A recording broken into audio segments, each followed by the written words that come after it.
Hey everybody, this is Chengkalath from Chengkalath.com. Today I'm here to talk about major causes of low back pain. In my experience as a physical therapist, there's very seldom one single event or incident that is the root cause of mechanical low back pain.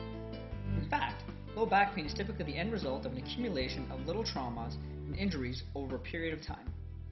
That being said, a majority of the cases of low back pain I see at the clinic will fall into one or more of the following three categories of low back pain causes: lack of knowledge, motor control issues, or deconditioning. Lack of knowledge relates to the client not knowing what's causing them to have low back pain. The problem here is if you don't know what's causing you pain, you can't actually remove it or fix it.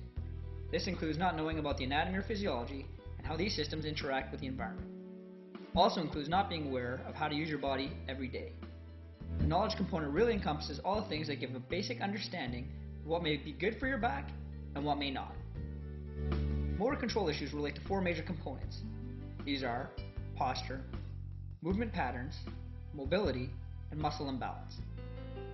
Most people are familiar with bad posture.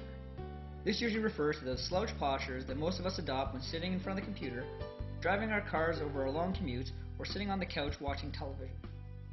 Basically, we just let gravity take over our bodies and collapse into ourselves.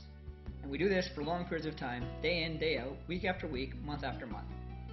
Over time, these prolonged postures have a negative effect on the various tissues of our body. Movement patterns.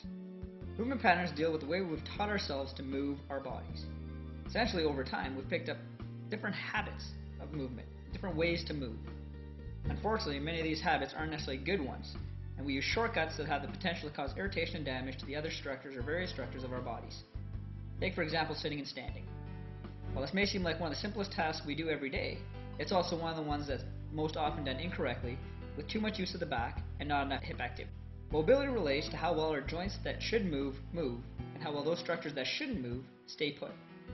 I would consider the body a marvel of biological engineering, and if we tell it to do something, it'll find a way to do it, whether or not the method chosen is necessarily the safe one. Finally, muscle imbalance consists of the relationship between the various muscles and how well they work together. When imbalance exists, the one muscle or group of muscles is stronger than its counterpart on the opposite side of the body. And these forces placed on certain structures will be off balance. That has the potential to cause uneven wear and tear or trauma to those structures.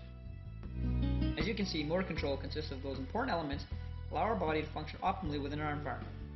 And while the body is amazing when it comes to dealing with and tolerating most of the stresses that we place upon it, it still needs an opportunity to adapt to those stresses over time. The last of the three causes relates to deconditioning. Simply stated, this just means a lack of physical fitness or capacity to tolerate the stresses placed on the body on a daily basis. The greater the capacity of the body to deal with these forces acting on it, the less likely any system or any structures in the system will fail. If there's a lack of capacity, odds are something will give at some point. Thanks for listening. Yours in movement, Chengkalath.